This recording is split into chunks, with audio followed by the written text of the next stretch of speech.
Hello, gentles and ladymen. I am Bison Gaming. I'm joined by Steven. How's it going? What's up? And just as a forward warning and an apology, my headset is currently broken, which means you may be hearing Steven double as he comes in through Discord and possibly gets picked up by my microphone. I'm not really sure how the recording is going to turn out, but I do apologize in advance for that. It is something that I am planning on fixing as soon as possible, so just bear with me until then. But today we have a pretty fun game to show y'all, and it is a 1v1 competitive between me and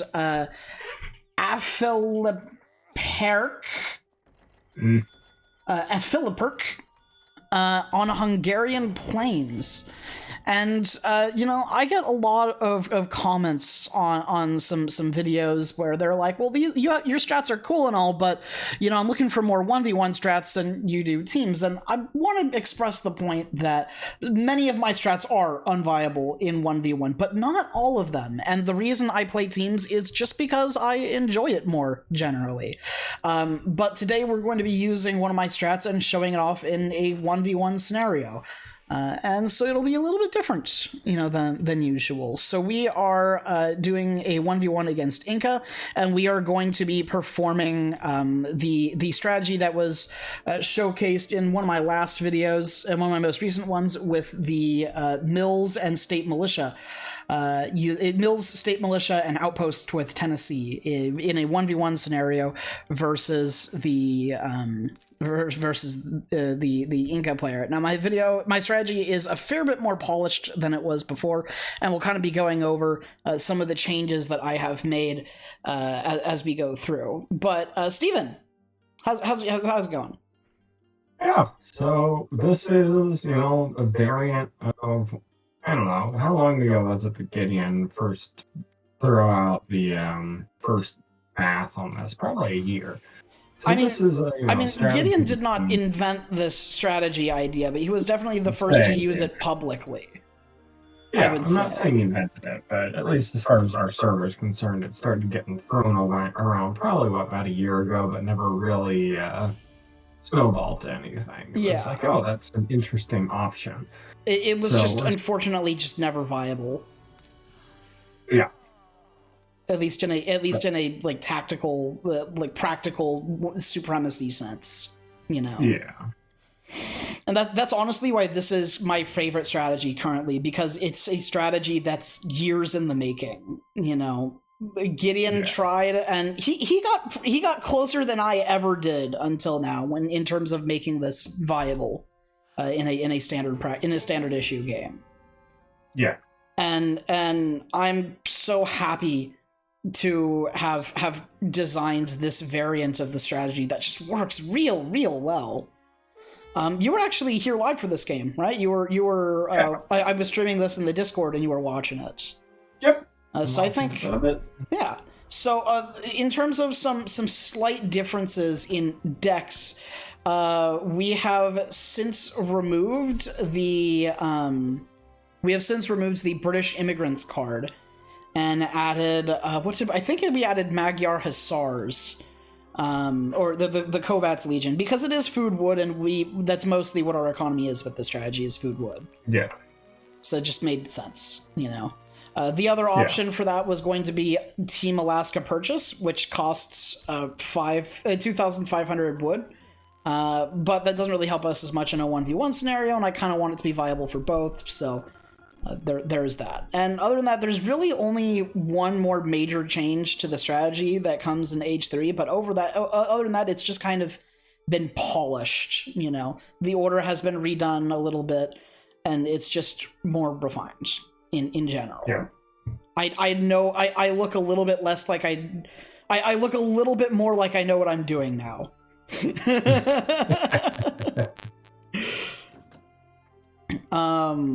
Now, this Inca player is going to be going... Here's his deck. He's going to be going... He's got the cards that he needs to go natives if he desires. But he's going to be mostly going for a fast fortress with Chimus, was my understanding. Somebody else in the Discord had tipped me off that this was likely what he was going to do, because he had just played this Inca guy in the match before he saw that I was playing him in the Discord. And that knowledge was helpful. It did not change what I was planning on doing. I was planning on doing this regardless because I wanted the video, of course. But I kind of peaked his units earlier with my Explorer, and then I left because I was like, holy fuck, he's got a lot of troops here. But now that I've gotten my Minutemen, I'm trying to go pick a fight, because I'm like, this is a fight that I can win here if this goes down. Yeah, so I'm just kind of hoping he hasn't taken the treasure yet, and he hasn't, and I'm just trying to close in, and and pick this fight while I can, because his units are a lot less replaceable than mine, and that's saying a lot coming from Minutemen, because Minutemen are hard to replace. Yeah, but at this point, it's just the free units that he's picked up, so... Exactly. But, you know, those units do count for something, and he had a sizable force until now, and now it's much smaller. I think we got at least 2 units, but yeah, I think we got 3. Yeah, we got the Chasqui, one of the converted treasure guards, and the War Dog. Is what we got. Just very, very nice, and at the cost of only 1 Minuteman. That's a good trade right there. Yeah. So our strategy in Age 2, we went Virginia plan immediately, followed by 700 coin, which we are collecting now so that we can age up to 3, along with sending Virginia General Assembly and 700 wood. We've only built 1 house in transition. This is pretty closely following the template for Marines so far. That will change. One of the things I do want to talk a little bit about is French immigrants and how amazing this card is, especially for this kind of strategy. Because it doesn't just give you the free Coureur de Bois. It's incredible. Why don't you read that for us, Stephen? Yeah, so French immigration improves your settlers in combat and delivers a number of particularly powerful Coureur de Bois. This card will be sent 1 time, delivers 3 Coureur de Bois. Villager sets armor type to ranged. Villager hit points plus 35%. Villager range damage plus 100%. Status set to active. Villager adds 0.5 speed. Hell yes. So now all of our settlers here have 6 instead of 3 attack, 4.5 movement speed, and ranged resistance. What an incredible card all in one bundle. It's a crazily good card. And I've always... I had a couple people comment about how, you know, if I'm going mills, then I should put German immigrants in the deck, but I feel that that's not super necessary. In Age 4, USA in particular has a lot of high priority cards that I would want to send, which is... I'm not building mills until Age 4. Because if I build mills in Age 2 for the German settler boom, then I'm stuck in Age 2, and that's not where I want to be if I'm going with a Vermont mill strategy, you know? But on the other hand, you know, it's not just the mills. It starts out with outposts, and outposts spawn state militia, and that card comes from Tennessee. And what's the other card that comes from Tennessee that can synergize better with French immigrants than German immigrants? Well, you're about to see that pop up in here. I'm not going to send this yet, but Overmountain Settlers, which makes all natural resources last longer and heavily improves your settlers in combat by raising their attack by 12. Incredible. So for those keeping track at home, it went from 6 to 18 with that card. It'll go from 6 to 18, exactly. And that just has better synergy with French immigrants. It really turns your settlers into a solid fighting force, you know? And notice these are the stats at this point without any market text. So I don't have a market out. He doesn't have a market out, so, well, it's not great coats and blunderbuss, but no villager upgrade card at this point. Yeah. So, or tech. And one of this is just a nice little synergy that I can send, depending on the circumstance. It's not always a good idea to send Overmountain Settlers over something like the 3 Gatling guns, which is what I usually send if I'm trying to reinforce a large push that I have that's still going, which is often the case with this strategy. But it does happen that you send Overmountain Settlers, and I've actually been thinking about replacing some card in this deck with Overmountain with Pioneers, so that I can further further spec into the super settlers if need be. But one of the noteworthy changes. So we did the state capital, but we went with Oregon Trail so that we have cheaper wagons. Yeah. Instead of that, and then we went with the frontier outposts with advanced frontier fortifications to get the frontier outpost upgrade as well as 3. So now we're up to 5 outposts. And I actually did this before I called Culpeper, and that's because I figured out through experimentation with this strategy that really you don't really need you don't need to wait until after you've sent Culpeper to spawn the frontier outposts. Even with no combat whatsoever, you will get XP fast enough that you can ship the frontier outpost card and get another shipment in time for your 3 town centers to pop. So there's no reason for me to wait on it, and I send it a lot earlier and help me take a lot of map control now. So that's one of the big changes that I've made to the strategy.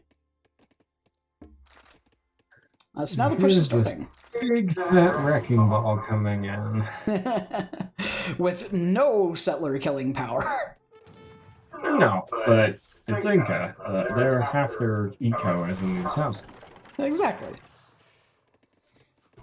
So he's doing the smart thing, which is to just kind of keep the jungle bowman. He wants to put the jungle bowman in combat, but in a way where they're relatively safe and can escape if I start to push in. Which I start to push in and see he backs away because he was just on the fringes of the combat. Now, unfortunately, he's forcing me to engage him under his town center and his war hut, and with his priestesses nearby as well. So you can see them trying to convert units here. Yeah, which is smart. It's a really good job for him. Yeah, he converted a Minutemen and it died. And now he can't really keep his priestesses out any longer. I really wish I would have got that guy, but just that by itself, him forcing this fight, has cost me about half of my army at this point. So he's doing a very good job defending this with the resources that he has. Coming next is Wataguna Association, which will give us 14 state militia and 2 more outposts, as well as a 70 population. And he just got another pop of Chimus, as well as shipping Chimus, if I'm not mistaken. Oh, that was just a shipment of Chimu. Oh yeah, he shipped this one, right? The Chimu support? Shipped that one. Yeah, real good card. Raises hit points by 20%. Relatively tanky boys, and he got a complete army wipe here. So he defended it. It cost him 1 house and 2 war huts and most of his military, and some idle time. But he got it. Unfortunately for him, I have 7 outposts on the front lines here. Yeah. And he does not realize this as he spots these dead hunts over here and tries to go raid them. But unfortunately, I have 14 state militia and some Minutemen and a whole bunch of outposts, and he's lost basically everything. And so now is the part where I'm trying to just defend, remass, and get myself to age 4. And I had, as well as boost my economy, and I had kind of thought, you know, I have this shipment to send, and generally I send 3 Gatling guns, rolling artillery, which is a great shipment. However, in this particular scenario that I'm in, I don't have a push that Gatling guns put together that Gatling guns can easily support and help out. And in addition, he seems to be going decently heavy on Chimus, which Gatling guns would be terrible against. So I instead opted to send overmountain settlers and make use of that synergy with French immigrants. So now we have all natural resources gain, it lasts longer, so I can keep my units out, gathering stuff faster, and we also have 18 ranged attack on the settlers, in addition to this ridiculous map presence that I have. And behind this, the state capital is making trade post wagons, so I can slowly take every trade post on the map. Yeah. And I've just been kind of ignoring these guys. Now, but you've got a lot of territory. Hey, look at that! My settlers just one-shot that those fucking pikemen. Yeah. And those weren't pikes. He took out 2 Chimu. And these pikes are no joke either. They got 170 base HP. Yeah. So, yeah. And so yeah, now I'm just trying to buy time and boost up my economy. He's got a second trade post. He's got 2 more war huts. Not a lot of priestesses on the plaza. It looks like he aged with the 3 priestesses, and I shot one of them. Yeah, looks like. But yeah, now we're kind of at the closest thing to a stalemate, but it's just very entertaining because he knows that I'm collecting these resources here, but he can't stop me from doing anything about it.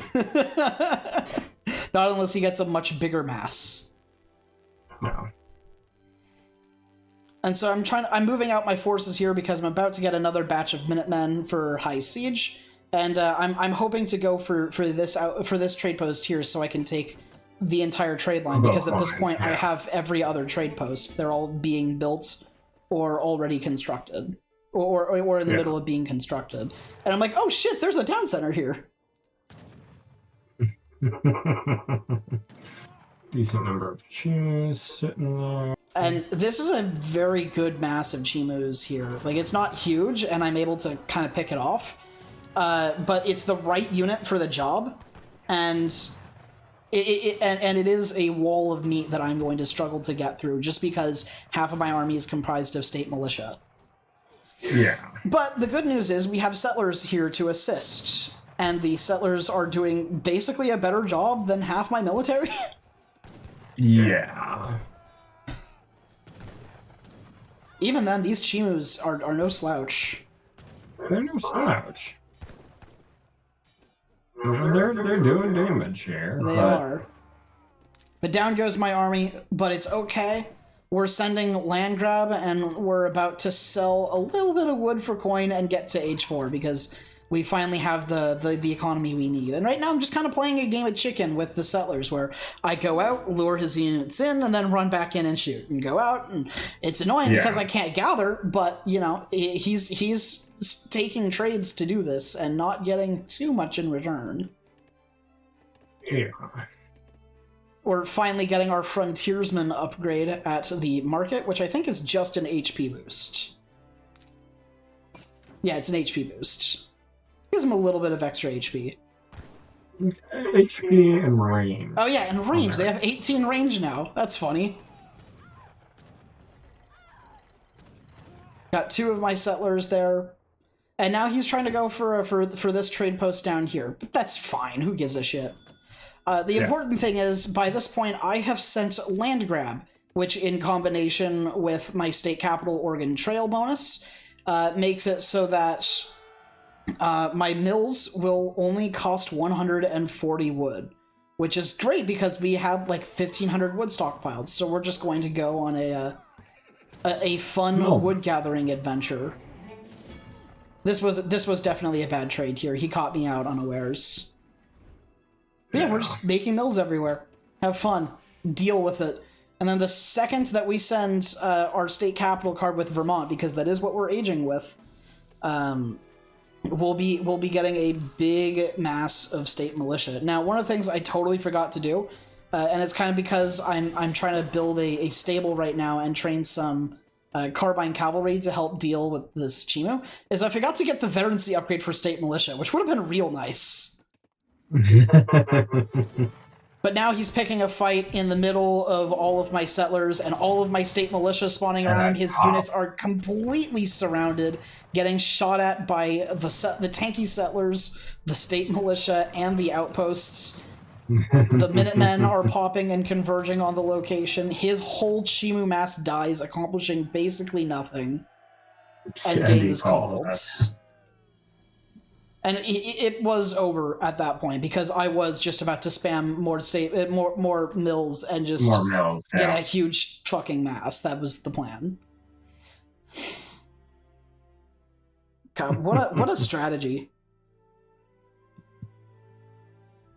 Yes, there you go, kids. And this is indeed viable in a 1v1 supremacy match.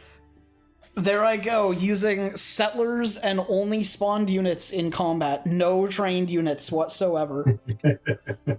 So funny.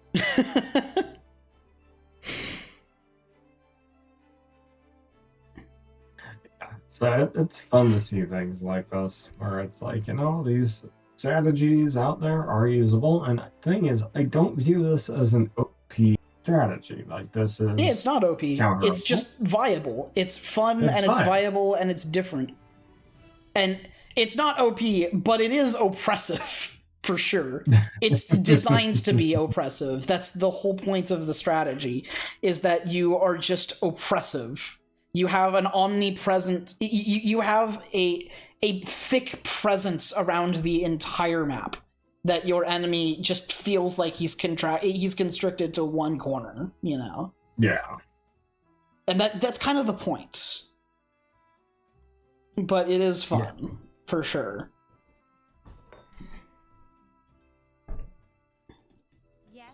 Do you have anything else to say before the game's over? I don't think we have too much. This was a competitive game, by the way. This was a competitive 1v1.